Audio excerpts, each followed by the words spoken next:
Assalamualaikum warahmatullahi wabarakatuh. Kali ini saya sedang berada di kios Ismail, tepatnya di Kelurahan Kombes Barat Lingkungan 3 di Kampung Tuna B. Kali ini saya akan melakukan sosialisasi mengenai etika bisnis Islam di warung ini.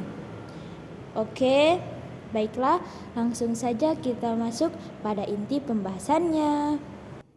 Assalamualaikum warahmatullahi wabarakatuh.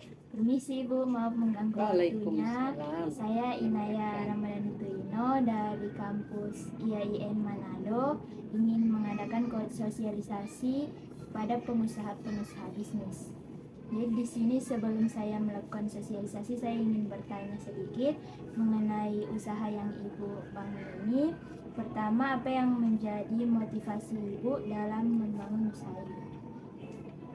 Motivasi kami tentunya karena ibadah kepada Allah Subhanahu wa Ta'ala dan ingin menunjang perekonomian suami yang bukan kami tidak bersyukur, cuman kan kalau kami menambah usaha dengan membantu suami, insya Allah anak-anak kami bisa sekolah dengan baik. Kemudian usaha warung ini sudah berdiri sejak kapan? Kalau usaha warung ini kami sudah mulai dari tahun 1998. Waktu itu saya hamil anak yang kedua. Cuman direnovasi kembali di tahun 2021. Jadi ini warung yang direnovasi ini sudah 2 tahun berjalan. Cuman kalau usahanya dimulai dari tahun 98. Hasil dari usaha yang Ibu bangun ini kira-kira apa hasil dari? Alhamdulillah kami bersyukur anak-anak kami bisa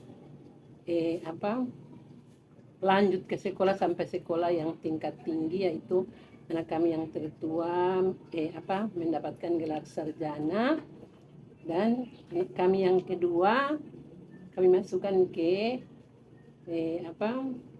Tentara Nasional Indonesia. Alhamdulillah sudah kerja sekarang sudah 2 tahun, dan anak kami yang ketiga bisa juga kuliah di sekolah IAIN Manado sementara semester 2. Selanjutnya saya akan melakukan sosialisasi kepada Ibu. Maaf, tadi saya belum sempat bertanya nama Ibu. Nama saya Ibu Nurhayati Kalamati, umur 51 tahun, alamat Kombes Barat Lingkungan 3, Kecamatan Singkil, Manado. Oke. Sekarang saya akan melakukan sosialisasi mengenai etika bisnis Islam. Dalam etika bisnis Islam ada terapan yang merupakan aplikasi pemahaman kita tentang yang baik dan apa yang benar untuk beragam institusi, teknologi, transaksi, aktivitas, dan usaha yang selanjutnya disebut sebagai bisnis. Pembahasan mengenai etika bisnis Islam ini harus dilengkapi dengan kerangka dan juga penerapannya terhadap dunia bisnis. Adapun dalam etika bisnis Islam sendiri memiliki 5 prinsip. Yang pertama, prinsip kesatuan, yang yakni memadukan seluruh aspek-aspek kehidupan muslim, baik bidang ekonomi, politik, dan sebagainya. Dan kemudian dalam melakukan bisnis lewat prinsip kesatuan ini, yang dimana dalam berbisnis kita semata-mata untuk meraih keridhaan Allah Subhanahu wa Ta'ala. Kemudian yang kedua, prinsip keseimbangan atau adil, yang dimana Allah memerintahkan kepada umat muslim untuk menimbang dan menakar dengan cara yang benar, sesuai takaran yang benar, yang artinya adil, tidak membeda-bedakan antara satu dengan yang lain.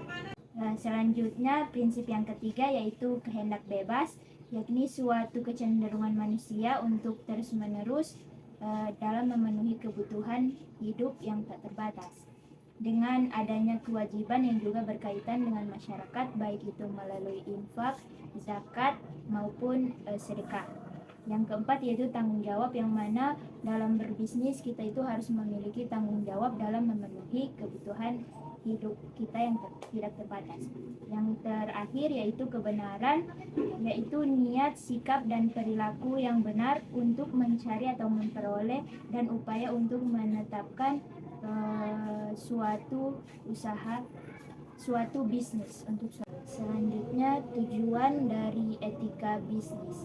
Tujuan dari etika bisnis yang pertama membangun kode etik yang bisnis yang islami, yang kedua menjadikan dasar hukum, yang ketiga menyelesaikan perselisihan, dan yang keempat meningkatkan ukhuwah Islamiyah, yaitu dengan mempererat hubungan silaturahmi antara sesama umat Islam.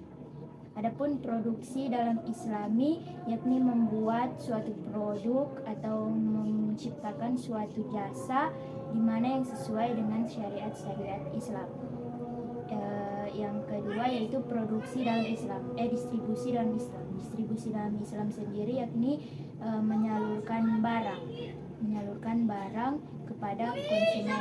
Kemudian konsumsi dalam Islam. Konsumsi dalam Islam ini yang artinya mengonsumsi yang halal dan menjauhkan dari konsumsi-konsumsi yang haram. Adapun ada pula teladan etos kerja Rasulullah, ada 4. Yang pertama sidik, yang artinya jujur, yang dimana jika diterapkan dalam usaha atau bisnis, yaitu jujur dalam melakukan usaha, dalam berdagang. Kemudian yang kedua amanah, yaitu dapat dipercaya, ya ini sehingga dalam berbisnis itu pelanggan dapat mempercayai kita sebagai pelaku bisnis. Yang keempat yaitu cerdas, yakni cerdas dalam melakukan usaha, dalam berbisnis, yakni untuk sudah memikirkan matang-matang risiko yang akan didapatkan dari bisnis tersebut ini. Yang keempat yaitu tablik, menyampaikan, di mana dalam etos kerja Rasulullah ini menyampaikan, yaitu bila ada suatu barang yang cacat, kita bicarakan barang yang cacat itu kepada pembeli agar tidak ada terjadi kezaliman di dalam berdagang. Baiklah, itulah sosialisasi etika bisnis dari saya. Terima kasih atas waktunya Ibu. Maaf apabila ada salah-salah kata. Terima kasih. Assalamualaikum warahmatullahi wabarakatuh. Waalaikumsalam warahmatullahi wabarakatuh.